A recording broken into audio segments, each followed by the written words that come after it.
الحمد لله كفى والسلام على عباد الله الذين اصطفى أما بعد فأعوذ بالله من الشيطان الرجيم بسم الله الرحمن الرحيم سبحان الذي أسرى بعبده ليلا من المسجد الحرام إلى المسجد الأقصى الذي باركنا حوله لنريه من آياتنا إنه هو السميع البصير صدق اللہ العظیم۔ محترم بزرگوں، پچھلے جمعے میں ایک عنوان پر خطاب کیا گیا تھا اور اس سے پہلا والا جو جمعہ تھا اس پر جو عنوان شروع ہوا تھا اس پر آدھی بات رہ گئی تھی، معلوم؟ وہ فاتحین بیت المقدس، ان میں سے دو کا انتخاب کیا گیا تھا، یعنی حضرت عمر رضی اللہ تعالیٰ عنہ اور ایک سلطان صلاح الدین ایوبی رحمۃ اللہ علیہ۔ تو ایک ہی جز پر بات ہو پائی تھی اور دوسری جز پر بات نہیں ہو پائی تھی۔ تو بعض ساتھیوں نے، بزرگوں نے یہ کہا کہ اس موضوع کو پورا کر دیا جائے، تو پھر ہم جو آدھی باتیں ہو چکی تھی ہم اس کو بھی لوٹاتے ہیں تاکہ بات کا سلسلہ باقی رہے اور سمجھنے میں آسانی ہو۔ میں نے قرآن کریم کی جو آیت پڑھی ہے بہت ہی مشہور و معروف آیت ہے، جس کو اللہ تبارک و تعالیٰ نے مسجد حرام سے مسجد اقصی کا سفر بتایا گیا ہے۔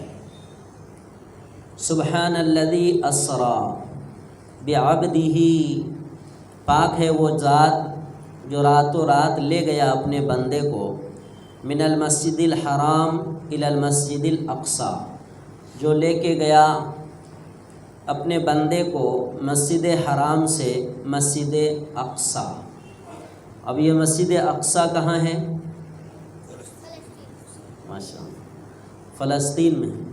اس سے اندازہ ہوتا ہے مسلمانوں کا ایمانی اور روحانی تعلق ہے مسجد اقصی سے، روحانی اور ایمانی رشتہ ہے، اور اس کو مسلمان کبھی بھول نہیں سکتا۔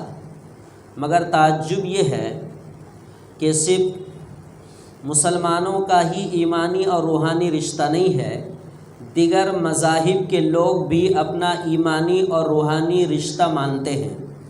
یہی وجہ ہے کہ یہ جگہ متنازع بن گئی، یعنی جھگڑے والی جگہ بن گئی۔ جب ہر آدمی عقیدے کے طور پر اس کو حاصل کرنا چاہ رہا ہے، ایمانی اعتبار سے حاصل کرنا چاہ رہا ہے، تو کوئی بھی اپنا قدم پیچھے نہیں ہٹائے گا۔ مسلمان اس لیے کہ یہ مسجد ہے، اللہ کا گھر ہے، جس کو اللہ کے پیغمبر نے تعمیر کی ہے، قیامت تک کے لیے مسجد ہے، تحت الثری سے لے کر آسمان تک مسجد ہے۔ اور سب سے بڑی بات اور ایمانی اور روحانی رشتہ تازہ ترین مسلمانوں کا یہ ہے کہ مسلمانوں کا ایک زمانے میں یہ قبلہ بھی رہ چکا ہے۔ جب حضور پاک علیہ السلام ہجرت کر کے مکہ سے مدینہ تشریف لے گئے تو 16 یا 17 مہینے تک، یہ 16-17 مہینے حدیث میں ہی ہے، روایت کے اندر ہی موجود ہے کہ 16 یا 17 مہینے تک مدینے میں رہ کر بیت المقدس کی طرف رخ کر کے نماز پڑھی گئی ہے، بیت اللہ یعنی خانہ کعبہ کی طرف رخ کر کے نہیں۔ تو یہ مسلمانوں کا ایک قبلہ بھی ہے۔ پھر اللہ تبارک و تعالیٰ نے اپنی مرضی سے اور نبی پاک علیہ السلام کی خواہش سے اللہ پاک نے یہ قبلہ پھر چینج کر کے مدینہ منورہ میں رہتے ہوئے ہی بیت اللہ کی طرف کر دیا گیا اور بیت المقدس کے قبلہ کو منسوخ کر دیا گیا۔ تو ایمانی اور روحانی رشتہ ہمارا یہ بھی ہے کہ مسلمان اور خود پیغمبر اسلام حضرت محمد صلی اللہ علیہ وسلم اور زمانے کے جتنے ایمان والے تھے سب کوئی بیت المقدس کے طرف رخ کر کے نماز پڑھے ہیں۔ یہودیوں کا اس میں کیا ہے؟ یہودیوں کا اس سے تعلق یہ ہے، ان کا کہتے ہیں، وہ کہنا ہے کہ ہیکل سلیمانی اسی جگہ پر ہے، ہم اس کو گرا کر یہاں پر ہیکل سلیمانی تیار کریں گے، اور یہ ہمارا مذہبی عقیدہ ہے۔ عیسائی لوگ اپنا ایمانی اور مذہبی عقیدہ یہ رکھتے ہیں کہ حضرت عیسیٰ علیہ السلام کی یہ جائے پیدائش ہے، لہذا اس جگہ کی حفاظت کرنا یہ ہمارا ایمانی اور عقیدہ کے اعتبار سے ہمارا فریضہ ہے۔ تو ظاہر سی بات ہے جب ایمانی اور عقیدے اور روحانی اعتبار سے لوگوں کا رشتہ بیت المقدس میں ہے تو یہ مسئلہ اس وقت تک حل ہونے والا نہیں ہے جب تک بیت المقدس زمین پر قائم ہے۔ جب تک بیت المقدس زمین پر قائم ہے تب تک یک طرفہ یہ مسئلہ حل نہیں ہو سکتا۔ بزرگوں، آپ دیکھیں گے کہ یہ بیت المقدس مسجد اقصیٰ جو ہے یہ ہر زمانے میں تختہ مشق بنتا رہا۔ کبھی یہودی اس پر غالب ہوئے، کبھی عیسائی اس پر قابض ہوئے، کبھی مسلمان اس کے حکمراں رہے، اور ان تینوں مذاہب کے درمیان یہ مسجد آتی جاتی رہی ہے۔ چنانچہ اسلام سے قبل بار بار، اسلام سے قبل بھی، یعنی حضور پاک علیہ السلام کی نبوت اور رسالت سے قبل بھی اس شہر کو اس مسجد کے خاطر خوبی تاخت و تاراج کیا گیا، اس کی اینٹ سے اینٹ خوب بجائی گئی۔ خصوصاً 6 صدی قبل مسیح میں بابل کے حکمراں بخت نصر اس پر قابض ہوا اور 1 لاکھ یہودیوں کو اس نے باضابطہ قتل کیا ہے۔ 1 لاکھ یہودیوں کو قتل کر کے یہ بادشاہ اپنے تحویل میں بیت المقدس کو رکھا ہے۔ تاریخ کی کتابوں میں لکھا ہے کہ یہ تاریخی واقعات میں سے ایک اہم واقعہ ہے، یہ ایک الگ جز ہے جس پر بڑی تفصیل ہے۔ چنانچہ اسلام سے قبل بھی اس پر یہ ایسا بخت نصر کے زمانے میں اس کے اوپر حملہ ہوا ہے، یہودیوں کا باضابطہ قتل عام ہوا ہے۔ تو آپ اندازہ لگائیے کہ جب اسلام سے قبل یہ مسجد متنازع رہی ہے تو اسلام کے بعد جو ہم عقیدہ ایمانی اور روحانی اعتبار سے اس کو قبلہ مانتے ہیں، خانہ خدا مانتے ہیں، تحت الثنا سے آسمان تک اس کو ہم مسجد مانتے ہیں، ہم ایمانی اور روحانی عقیدے کے اعتبار سے کیسے شبک دوست ہو سکتے ہیں یا کیسے دستبردار ہو سکتے ہیں، کیسے چھوڑ سکتے ہیں؟ چنانچہ ایک روایت ہے حضرت معاذ بن جبل رضی اللہ تعالیٰ عنہ سے مروی ہے، نبی پاک علیہ السلام نے ارشاد فرمایا کہ اللہ تعالیٰ فرماتا ہے، گویا یہ حدیث قدسی ہے، اللہ تعالیٰ فرماتا ہے کہ اے ملک شام، تو تمام شہروں میں میرا منتخب خطہ ہے، میں تیری طرف اپنے منتخب بندوں کو جمع کر دوں گا، تیری طرف میں اپنے منتخب چنے ہوئے بندوں کو جمع کروں گا۔ مفسرین، محدثین کرام اور مورخین نے لکھا ہے کہ اس سے مراد انبیاء علیہم السلام ہے کہ اللہ تبارک و تعالیٰ نے انبیاء علیہم السلام کی ایک بڑی تعداد کو اللہ تبارک و تعالیٰ نے ملک شام میں اتارا ہے، مبعوث فرمایا ہے۔ اس کے علاوہ بھی دیکھیں گے، میں نے اس سے قبل بھی بتایا تھا کہ بیت المقدس وہ سرزمین ہے، ملک شام بیت المقدس وہ سرزمین ہے، فلسطین وہ سرزمین ہے جہاں پر اللہ پاک نے 1,24,000 نبیوں کو اکٹھے جمع کیا ہے۔ یہ خصوصیت ہے اس سرزمین کی، اور اس مسجد کی یہ خصوصیت ہے، مسجد اقصیٰ بیت المقدس کی یہ خصوصیت ہے کہ ایک ہی وقت میں تمام انبیاء علیہم السلام جمع ہو کر نماز پڑھیں۔ کائنات میں کسی مسجد کو ایسی خصوصیت حاصل نہیں ہے۔ مسند احمد کی روایت ہے، نبی پاک علیہ السلام نے ارشاد فرمایا کہ دجال جب نکلے گا تو ساری زمین پر پھرے گا، یہاں تک کہ 4 مساجد ایسے ہیں جس پر دجال کا دخول نہیں ہو پائے گا۔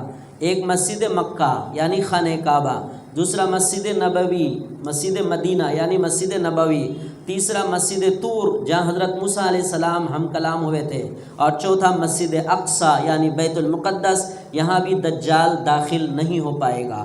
یہی وہ مسجد اقصیٰ ہے جس کو اللہ تبارک و تعالیٰ نے اپنی قدرت سے نبی پاک علیہ السلام کی نبوت اور رسالت کی تصدیق کے لیے باضابطہ دلیل بنایا تھا۔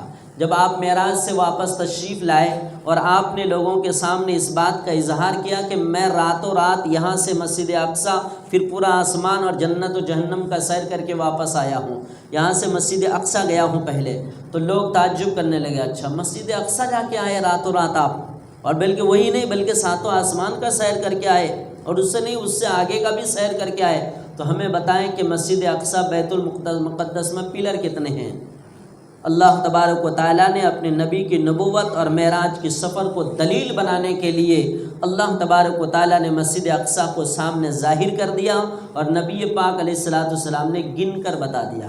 یہ وہ ایمانی اور روحانی رشتہ ہے مسلمانوں کا اس مسجد کے ساتھ۔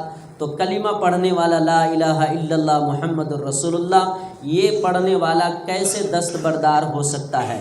چنانچہ بزرگوں، میں نے کہا کہ کئی زمانوں تک یہ بیت المقدس تختِ مشق یہ مسجد بنتی رہی۔ ہم بات کرتے ہیں حضرت عمر رضی اللہ تعالیٰ عنہ کا زمانہ۔ سن 636 عیسوی میں بیت المقدس کا علاقہ 2 صحابہ نے فتح کیے۔ اس وقت امیر المومنین حضرت عمر رضی اللہ تعالیٰ عنہ تھے مدینہ منورہ میں، جن کو ادھر فتح کے لیے آپ نے بھیجے تھے۔ قرب و جوار کے سارے علاقوں کو فتح کر لیا اور بیت المقدس میں یعنی ارض مقدس میں ابھی دخول نہیں ہوا تھا، پر چاروں طرف قبضے میں آ چکا تھا۔ ان میں سے ایک صحابی کا نام ہے حضرت عامر بن العاص رضی اللہ عنہ، اور دوسرے صحابی کا نام ہے حضرت ابو عبیدہ رضی اللہ تعالیٰ عنہ۔ ان دونوں نے پورے چاروں طرف کے علاقے کو فتح کر لیا۔ اس وقت قابض بادشاہ جو بیت المقدس پر تھا اس کا نام تھا اطربون، یہ عیسائی تھا۔ حضرت عمرو بن العاص رضی اللہ عنہ کو انہوں نے دھمکی آمیز خط لکھا، اور خط لکھ کر یہ کہا کہ اے عمرو بن العاص، تم اس کو فتح نہیں کر سکتے، یہاں سے تم واپس چلے جاؤ۔ تو حضرت عمرو بن العاص رضی اللہ تعالیٰ عنہ نے جوابی خط لکھا، کہنے لگے کہ آپ کو معلوم نہیں کہ چاروں طرف کا فاتح میں ہوں، میں اور ابو عبیدہ، ہم دونوں اس کے فاتح ہیں، اس کو قبضے میں لے لینا کیا مشکل ہے ہمارے لیے، کیا مشکل ہے ہمارے لیے، لہٰذا اے اطربون، ہم تم کو یہ پیغام دیتے ہیں کہ کوئی ناگہانی حالت اور حادثہ پیش آنے سے پہلے تم اس سے اپنا قبضہ ہٹا لو اور ہمارے حوالے کر دو۔ اس پر بادشاہ کھلکھلا کر ہنسا۔ جب بادشاہ اس خط کے جملے پر کھلکھلا کر ہنسا کہ عمرو بن العاص رضی اللہ عنہ نے لکھا کہ اس کا فاتح میں ہوں، تو بادشاہ جو ہنسا تو بیٹھنے والے درباریوں نے سوال کیا کہ بادشاہ سلامت آپ کیوں ہنسے؟ کہنے لگے چاروں طرف وہ قبضہ کر لیا ٹھیک ہے، لیکن یہاں وہ قبضہ نہیں کر سکتا، اس نے جو لکھا ہے میں ہی فاتح ہوں، اس لیے میں ہنسا۔ کہنے لگے کیوں؟ کہنے لگے اس لیے کہ اس جگہ کا فتح کرنے والا عمر ہے، عمر نہیں ہے، یہ عمرو بن العاص ہے۔ عمر کے بعد اگر واو آ جائے تو اس کو عمر پڑھا جائے گا، اس لیے کہتے ہیں عمرو بن العاص، اور اگر عمر کے بعد واو نہ ہو تو اس کو عمر پڑھا جائے گا۔ ان کا کہنا یہاں یہ ہے کہ ہماری توریت میں یہ بات لکھی ہوئی ہے کہ اس جگہ کو وہ فتح کرے گا جس کا نام عمر ہوگا، اور اس عمر میں 3 ہی لفظ ہوں گے، 3 ہی حرف ہوگا، عین، میم اور را، وہی فتح کرا۔ جب یہ توریت میں یہ بات لکھی ہوئی ہے تو ظاہر سی بات ہے یہ عمرو بن العاص اس کو کبھی فتح نہیں کر سکتا۔ یہ بات شدہ پہنچ گئی حضرت عمرو بن العاص اور حضرت عبیدہ بن الجراح رضی اللہ تعالی عنہما کے پاس۔ تو انہوں نے کہا اچھا جب ایسی بات ہے تو حضرت ابو عبیدہ رضی اللہ تعالیٰ نے خط لکھا مدینہ حضرت عمر رضی اللہ تعالیٰ عنہ امیر المومنین کو، کہنے لگے کہ امیر المومنین بیت المقدس کے اطراف کے چاروں طرف ہم فتح کر چکے ہیں، اب یہ جگہ فتح کرنا آپ کے آنے پر موقوف ہے، ہم کسی بھی قیمت پر اس کو فتح نہیں کر سکتے ہیں۔ ہم نے یہ پیغام سنا ہے اطربون عیسائی بادشاہ کے طرف سے کہ اس کا فتح کرنے والا وہ عمر ہوگا جس کے نام میں 3 ہی حرف ہوگا، لہذا آپ تشریف لائیں۔ حضرت عمر رضی اللہ تعالیٰ عنہ کو جب یہ پیغام ملا، یہ پوری بات تاریخ طبری میں لکھی ہوئی ہے، بڑی تاریخ کی قدیم تاریخی کتاب ہے۔ چنانچہ حضرت عمر رضی اللہ تعالیٰ عنہ مدینہ منورہ میں حضرت علی رضی اللہ تعالیٰ عنہ کو اپنا نائب اور امیر مقرر کر کے، اپنا خلیفہ مقرر کر کے حضرت عمر رضی اللہ تعالیٰ عنہ وہاں سے نکل گئے۔ تاریخ کی کتاب ہے ابن الاسیر، تاریخ ابن الاسیر، ان کی ایک کتاب ہے، اس کتاب میں اس کی ڈیٹیل اور تفصیل موجود ہے کہ حضرت عمر رضی اللہ تعالیٰ عنہ نکلے تو آپ کی سواری اونٹنی تھی، لمبا سفر تھا تو آپ نے خادم ساتھ میں لے لیا، 2 تھیلے تھے اور ایک پانی کا مشکیزہ تھا، ایک میں توشہ تھا، تھیلوں میں توشہ اور پانی کا مشکیزہ، اور آپ وہاں سے نکلے اپنے نارمل کپڑے میں، ایسا نہیں کہ جی اب کسی ملک میں جانا ہے اور ہم وہاں بلائے گئے ہیں اور ہماری یہ شان ہے تو 10-20 جوڑے الگ الگ بناؤ، اتنے سوٹ الگ الگ بناؤ، نہیں، عام نارمل کپڑے میں آپ جس حالت پر تھے اسی حالت پر فوراً تیار ہو کے وہاں سے نکل گئے۔ نکلتے ہوئے آپ نے روانگی کے آداب بتاتے ہوئے غلام سے کہا، دیکھو میں امیر المومنین، مومنوں کے، مسلمانوں کے امیر کہتے ہیں لوگ مجھے، کہتے ہیں، اور آپ ہو غلام یعنی میرا خادم، تو اس کا مطلب یہ نہیں ہے کہ سواری پر میں چلوں اور تم پیدل چلو گے۔ اب بیٹھو، یہاں پر ترتیب بنا لیتے ہیں کہ ہم یہاں پر 3 لوگ ہیں، 3 مخلوق ہیں، 2 مخلوق ہیں، 2 مخلوق میں ایک ہے اونٹنی، یہ جانور ہے، یہ ہماری سواری ہے، ایک میں ہوں بادشاہ اور ایک آپ ہو غلام، تینوں کی ترتیب رہے گی جانے میں۔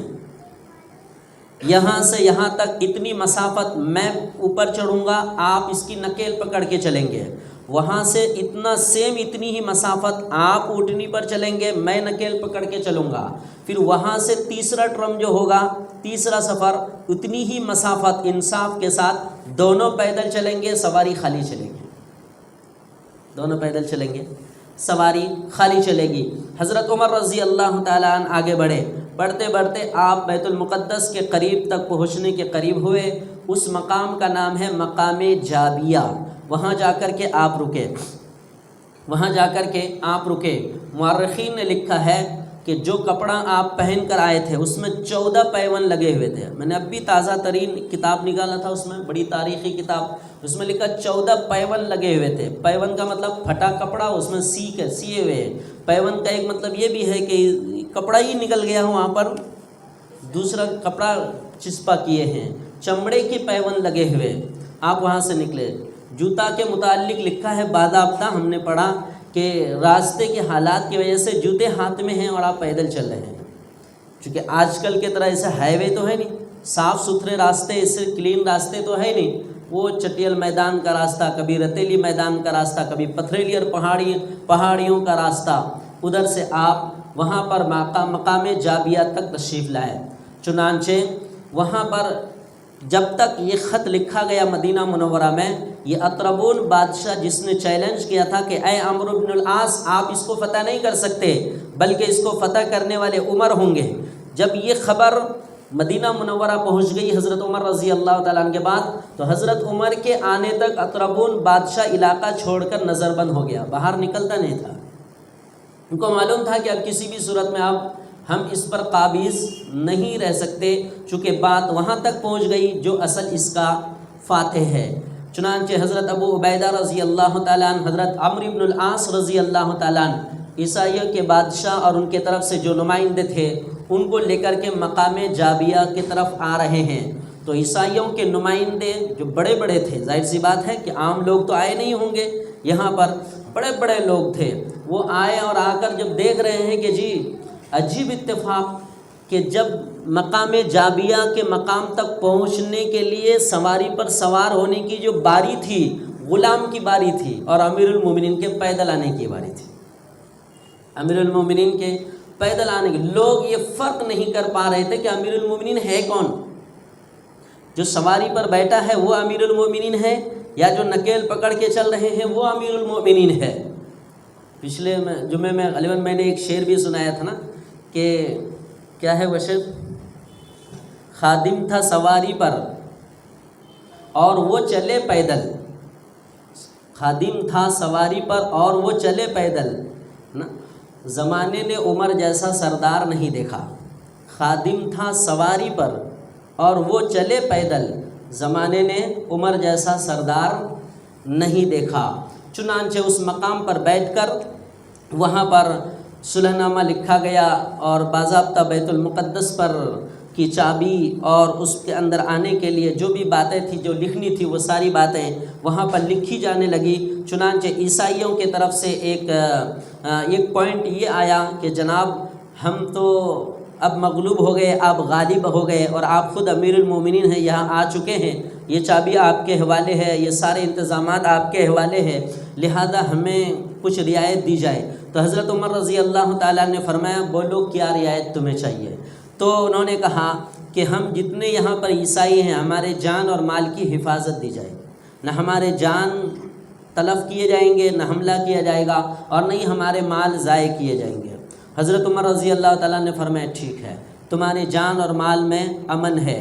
چنانچہ انہوں نے دوسرا پوائنٹ یہ رکھا کہ ہمارے جتنے مذہبی مقامات ہیں ان تمام مقامات کا تحفظ آپ لکھ دیجئے، یعنی جتنے ہمارے چرچ ہیں کوئی بھی چرچ آپ گرائیں گے نہیں۔ حضرت عمر رضی اللہ تعالیٰ نے فرمایا ہاں ٹھیک ہے۔ انہوں نے تیسرا پوائنٹ یہ رکھا کہ ہمارے عیسیٰ علیہ السلام کی جتنی مورتیاں ہیں ان تمام مورتیوں کو نہیں توڑیں گے، اس کی حفاظت ہوگی۔ تو اس پر بھی حضرت عمر رضی اللہ نے فرمایا کہ ٹھیک ہے، اس کو بھی نہیں توڑیں گے۔ اندازہ لگائیے، حضرت عمر رضی اللہ تعالیٰ عنہ کو تو پہچانتے ہیں نا، لیکن اس کے باوجود یہ سب شرائط۔ آج صبح کی تفسیر میں بھی صلح حدیبیہ کے موقع پر بڑی دلچسپ باتیں آئی ہے آج کہ حضرت عمر رضی اللہ تعالیٰ عنہ کس مزاج کے تھے، مگر یہ سارے شرائط حضرت عمر رضی اللہ تعالیٰ عنہ مان رہے ہیں۔ ایک بڑی شرط بلکہ بڑا پوائنٹ انہوں نے یہ رکھا کہ دیکھیے یہ ہمارے قرب و جوار میں یہودی رہتے ہیں، ہم جس آبادی میں رہے یہودی وہ آبادی میں نہ رہے، وہ ہمارے دشمن ہیں۔ تو حضرت عمر رضی اللہ تعالیٰ نے ان کی آبادی الگ کر دی، یہودیوں کی آبادی الگ کر دی اور عیسائیوں کی آبادی الگ کر دی۔ پر حضرت عمر رضی اللہ تعالیٰ نے یہودیوں کے لیے ایک سہولت یہ دی جو تقریباً 550 سال 600 سال تک وہ بیت المقدس میں آ نہیں سکتے تھے۔ حضرت عمر رضی اللہ تعالیٰ نے ان کو داخل ہونے، وزٹ کرنے اور اس کے دیدار کرنے کی اجازت دے دی۔ یہ کوئی معمولی بات ہے جو حضرت عمر رضی اللہ تعالیٰ نے اتنے اہم فیصلے وہاں ان کے طرف سے جو اتنے اہم پوائنٹ تھے، جو اب چونکہ فتح ہو گیا تو حضرت عمر کچھ بھی کر سکتے تھے، لیکن یہ سارے احسانات حضرت عمر رضی اللہ تعالیٰ نے ان کے اوپر کیے اور یہ ساری کی ساری سہولیات حضرت عمر رضی اللہ تعالیٰ نے ان کو دی۔ زمانہ گزرتا گیا، یہاں تک کہ مسلم حکمراں آتے جاتے رہے۔ پھر 11ویں صدی عیسوی میں صلیبی جنگیں شروع ہوئی، لمبا زمانہ گزرا، بیچ کے اور بھی بہت سارے بادشاہوں کے نام، حکومت کے زمانے، وہ سب ساری ڈیٹیل تاریخ کی کتابوں میں موجود ہے۔ مسلم حکمراں رہے۔ 11ویں صدی عیسوی میں صلیبی جنگیں شروع ہوئی سن 492 ہجری کو، سن 492 ہجری یعنی 500 سال ہی پکڑیے۔ اس کے بعد پھر دوبارہ عیسائیوں کا قبضہ ہو گیا۔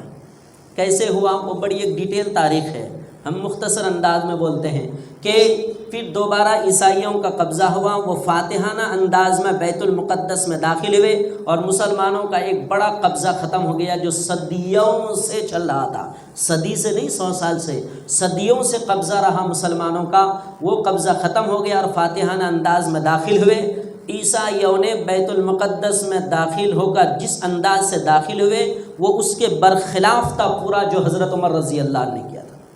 حضرت عمر رضی اللہ عنہ نے ان کو کتنی سہولیات دی تھی، ان کے جان مال تلف نہیں کیے جائیں گے۔ یہ عیسائی بادشاہ جب قابض ہوا تو 70,000 مسلمانوں کو ایک دن میں انہوں نے شہید کیا ہے، بیت المقدس میں داخل ہوتے ہیں، جان مال کا تلف ہوا۔ یہاں تک کہ حضرت عمر رضی اللہ تعالیٰ نے ان کے مذہبی مقامات کا تحفظ دیا، عیسیٰ علیہ السلام کی مورتیوں کا تحفظ دیا، مگر انہوں نے کسی چیز کی کوئی رعایت نہیں۔ مسلمانوں کے جانوں کو اجاڑا، ان کے مالوں کو اجاڑا، گھر بار کو اجاڑا، جانیں تلف کی۔ 70,000 مسلمانوں کو انہوں نے ایک دن میں جب شہید کیا، یہ تاریخ کی کتابوں میں لکھا ہوا ہے۔ یہ وہ احسان فراموش لوگ تھے جو حضرت عمر رضی اللہ تعالیٰ عنہ کے احسان کے بالکل برعکس اور انہوں نے الٹا کیا تھا۔ پھر زمانہ چلتا رہا۔ سن 1149 میں سلطان نور الدین زنگی ایک بادشاہ گزرے ہیں، اس کی ایک بڑی تاریخ ہے۔ ان کے باپ نے بھی بڑی جنگیں لڑی ہے۔ یہ سلطان نور الدین زنگی یہ چھوٹا بیٹا ہے، انہوں نے زمانے تک جنگیں لڑی۔ پھر سلطان نور الدین زنگی کا ایک خدا ترس بہادر کمانڈر مجاہد اسلام جس کو کہا جاتا ہے، اس کا نام ہے سلطان صلاح الدین ایوبی رحمۃ اللہ علیہ۔ ہم اس پر بات کرتے ہیں چونکہ یہ مشہور ہے، سلطان صلاح الدین ایوبی۔ یہ مصر کے تخت پر جلوہ گر ہوئے، 50 جنگیں انہوں نے لڑی ہے یہودیوں اور عیسائیوں سے۔ کتنی معمولی بات ہے، 50 جنگیں لڑی ہیں۔ ان کی دلی خواہش یہ تھی کہ بیت المقدس مجھے فتح کرنا ہے۔ نور الدین زنگی، سلطان نور الدین زنگی، اس نے ایک منبر بنوایا تھا بیت المقدس میں فٹ کرنے کے لیے، مگر وہ اپنی زندگی میں اس ممبر کو فٹ نہ کر سکے، وہ باہر ہی رکھا ہوا تھا۔ حضرت سلطان صلاح الدین ایوبی رحمۃ اللہ علیہ اس بات کو ذہن میں رکھے تھے کہ میں نور الدین زنگی کے بنایا ہوا ممبر بیت المقدس کے محراب کے پاس لے جا کر ضرور رکھوں گا۔ چنانچہ ان کی بڑی خواہش تھی، جو خواہش پوری ہوئی۔ ملک شام کا علاقہ فتح کرتے ہوئے سن 1187 میں بیت المقدس کو سلطان صلاح الدین ایوبی نے فتح کر لیا۔ سن 1187 میں انہوں نے فتح کر لیا۔ چنانچہ حضرت سلطان صلاح الدین ایوبی نے بھی وہی احسان کا معاملہ کیا ہے ان عیسائیوں کے ساتھ، یہودیوں کے ساتھ، جو حضرت عمر رضی اللہ تعالیٰ عنہ نے کی تھی۔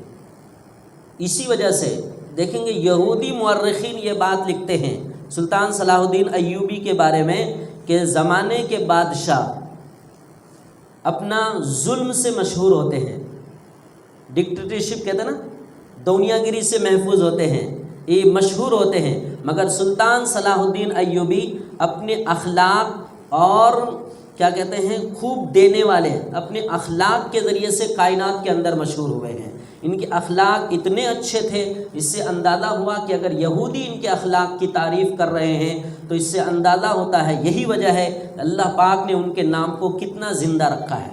پوری دنیا میں صرف مسلم ممالک ہی نہیں، غیر مسلم ممالک بھی باضابطہ سلطان صلاح الدین ایوبی ڈے مناتے ہیں باضابطہ۔ میں تازہ ترین کتابوں میں تاریخ کے ساتھ پڑھا کہ کون کس ملک میں کیسی تاریخ ان کا ڈے مناتے ہیں سلطان صلاح الدین ایوبی کا۔ چنانچہ زمانہ گزرتا گیا کہ 1187 میں پھر دوبارہ اس کے اوپر سلطان صلاح الدین ایوبی نے اس کو فتح کر لیا۔ پھر زمانہ گزرتا گیا 1100 کے بعد 1187 کے بعد 1200 ہی پکڑیے، زمانہ آ گیا 1948 کا۔ 1947 کو ہندوستان آزاد ہوا، 48 کو مغربی سازشوں، امریکہ، برطانیہ اور روس کے دھاؤ سے اور ان کی طاقت سے زبردستی فلسطین کی سرزمین پر اسرائیلی کو لا کر کے بسا دیا گیا، اسرائیل کو لا کر کے بسا دیا گیا۔ اور 1948 میں جب یہاں پر عیسائیوں کو لا کر کے بسانے کا اور اس کے آباد کاری کا سلسلہ شروع ہوا، وہ سلسلہ چلتا رہا 1947-48 سے 1967 کا زمانہ آیا۔ سن 1967 میں یکسر طور پر مکمل طور پر مسلمانوں کے ہاتھ سے قبلہ ثانی یعنی بیت المقدس مسجد اقصی چلی گئی، 1967 میں چلی گئی۔ تبھی سے یہ جنگ اس کو حاصل کرنے کے لیے مسلمان لڑ رہے ہیں۔ یہ میں نے بہت ہی شارٹ اور مختصر کرنے کی کوشش کی، لیکن میں نے پوری تاریخ پڑھی ہے، دماغ حیران ہو گیا پڑھ کے۔ میں نے کہا یہ مسجد ہے یا میدان جنگ کی جگہ ہے؟ کتنے لوگوں کی جانیں گئی ہے اس کے پیچھے، کتنے لوگوں نے ایمان اور عقیدے کے حساب سے، روحانی تعلق کے حساب سے اس کے پیچھے لوگوں نے جانیں کھپائی ہیں، کمال ہے۔ تب سے یہ جنگ 1967 سے جب یہ مسجد ہاتھ سے گئی، تب سے لے کر آج تک اس کی بازیابی کے لیے اور فتح کے لیے کوشش جاری ہے۔ اور یہ موجودہ حالات اور موجودہ زمانے میں بڑے نہیں چھوٹے بھی جان رہے ہیں اور یہ سلسلہ چلتا رہے گا قیامت تک۔ لیکن ایک بات یاد رہے، یہ یہودی نصرانی یہ آپس میں دشمن ضرور ہیں، لیکن مسلمان کے مقابلے میں یہ دونوں ایک ہیں۔ یہی تو وجہ ہے جب تک امریکہ کا وجود باقی ہے تب تک اسرائیل کے ساتھ کھڑا ہے۔ امریکہ کا وجود باقی ہے، ایسا نہیں میں جب تک بادشاہ ہوں تب تک، نہیں، وجود امریکہ کا باقی ہے تب تک اسرائیل کے ساتھ مکمل طور پر کھڑے ہیں۔ بہرحال اسلامی ممالک کھل کر کیوں نہیں سامنے آ رہے ہیں، اس کی حقیقت اللہ ہی زیادہ بہتر جانتا ہے۔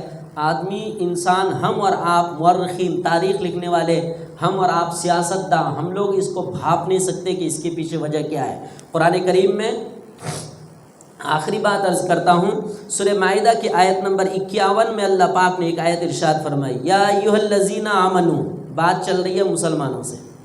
کس سے؟ یا ایھا الناس نہیں کہ اے لوگو، یا ایھا الذین آمنوا، اے ایمان والو سنو، لا تتخذوا الیہود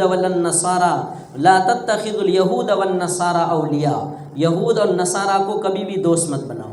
اور دوست بنایا ہے کس نے؟ جو تاریخ پڑھتے ہیں وہ جانتے ہیں کہ کس نے دوست بنایا. جس نے دوست بنایا اسی دوستی کی بنیاد پر کیا وہ عسکری مدد بھیجیں گے اور کیا وہ لشکری مدد بھیجیں گے، وہ ایک زبان تک نہیں بول پا رہے ہیں. کیوں؟ اس لیے کہ انہوں نے گہری دوستی کر لی ہے اندر سے. قرآن کہتا ہے یا ایھا الذین آمنوا لا تتخذوا الیہود والنصارى اولیاء، کہ اے ایمان والو یہود اور نصارہ کو دوست نہ بناؤ. بعضهم اولیاء و بعض، وہ آپس میں دوست ہیں، وہ آپس میں دوست ہیں. ومن یتولہم منکم فانہ منہم، جو کوئی ان سے دوستی رکھے گا قیامت میں ہم انہی کے لائن پر کھڑا کریں گے. کیا صاف صاف بات ہے. چاہے وہ حرمین کا خادم ہو یا روضہ اقدس کا خادم ہو یا مطاف میں بیت اللہ کا خادم ہو، اگر تم نے دوستی رکھی ہے، ہم نام نہیں لیتے کہ وہ کون ہے، کوئی بھی ہو، آج کے بعد آنے والے کوئی بھی ہو، جو ان سے دوستی رکھے گا وَمَن يَتَوَلَّهُم مِّنكُمْ فَإِنَّهُ مِنْهُمْ، جو ان سے دوستی رکھے گا وہ انہی میں سے ہوگا، وہ انہی میں سے ہوگا. ان اللہ لا یہدی القوم الظالمین، اللہ ظلم کرنے والے قوم کی رہبری نہیں کرتا. ظلم کرنے والے قوم کو اللہ پاک ہدایت نہیں دیتا. سورہ بقرہ کی آیت نمبر 120 میں اللہ پاک نے ایک آیت ارشاد فرمائی وَلَن تَرْضَىٰ عَنْكَ الْيَهُودُ وَلَا النَّصَارَىٰ حَتَّىٰ تَتَّبِعَ مِلَّتَهُمْ، یہود اور نصارہ کبھی بھی آپ لوگوں سے راضی نہیں ہوں گے جب تک کہ آپ ان کے مذہب کو مکمل اختیار نہ کر لیں. تھوڑا اختیار کریں گے نا، جو گھسپیٹ والی دوستی چل رہی ہے نا، یہ دوستی بھی کوئی کام آنے والی نہیں ہے. موقع آئے گا نا تو یہ دوستی بھی پلٹ جائے گی، ختم ہو جائے گی، نقصان مقدر میں اور زندگی میں آ جائے گا. جب تک ان کی ملت کی مکمل ہم اتباع نہ کر لیں گے تب تک وہ راضی نہیں ہوں گے. اور یہ ممکن ہے کہ مسلمان مکمل طور پر یہودیوں اور نصرانیوں کی اتباع کر لے؟ کبھی نہیں ہو سکتا. جس کے اندر ذرہ، اور جو لوگ چھپ چھپا کر چوری چپٹے کر کے دوستی رکھتے ہیں ان دوستیوں کا کوئی بھروسہ نہیں. قرآن کہتا ہے وَلَن تَرْضَىٰ عَنْكَ الْيَهُودُ حَتَّىٰ تَتَّبِعَ مِلَّتَهُمْ، جب تک کہ آپ ان کے ملت کی اتباع نہ کر لیں تب تک وہ راضی نہیں ہوں گے. ادھوڑی دوستی پر بھی وہ ناراض ہی ہیں، کبھی نہ کبھی پلٹ کر ضرور وار کریں گے. بہرحال یہ ملک و ملت کے حالات اور خاص طور پر فاتح بیت المقدس یعنی حضرت عمر رضی اللہ تعالی عنہ اور حضرت سلطان صلاح الدین ایوبی رحمۃ اللہ علیہ، ان دونوں کا نام تاریخ کے باب میں روشن ہے جو آپ حضرات کے سامنے پیش کیا گیا. دعا ہے اللہ تبارک و تعالیٰ اپنی اس مقدس مقام کی حفاظت فرمائے. اللہ تبارک و تعالیٰ ہمارے قبلہ ثانی کی حفاظت فرمائے. اور ہم اور کیا کہہ سکتے ہیں، جو بھی مقدر ہے اللہ ہی اس مقدر کو جانتا ہے کہ کب تک یہ لڑائی جاری رہے گی.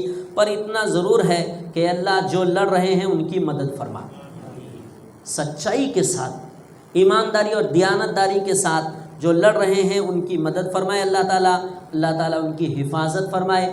ہم کیا کر سکتے ہیں؟ کچھ نہیں، صرف ہاتھ اٹھا کر ان کی صلاح اور فلاح کے لیے دعا کر سکتے ہیں. وہ شہید ہیں، حشر کے میدان میں بڑا مجمع ہوگا، پتہ نہیں کون کتنے خوبصورت کامیابی لے کر کے اڑ جائیں گے، کہاں نہیں جا سکتا ہے. ہم اور آپ پتہ نہیں کہاں رہیں گے، کون سی لائن میں رہیں گے، کتنا پیچھے رہیں گے وہ بھی پتہ نہیں ہے، وہ کتنے آگے نکل جائیں گے کامیابی کو لے کر اور کامرانی کو لے کر اور جنت کا ٹکٹ لے کر، ہم اور آپ سوچ بھی نہیں سکتے. دعا ہے اللہ تبارک و تعالیٰ پورے عالم اسلام کی حفاظت فرمائے. وآخر دعوانا الحمدللہ.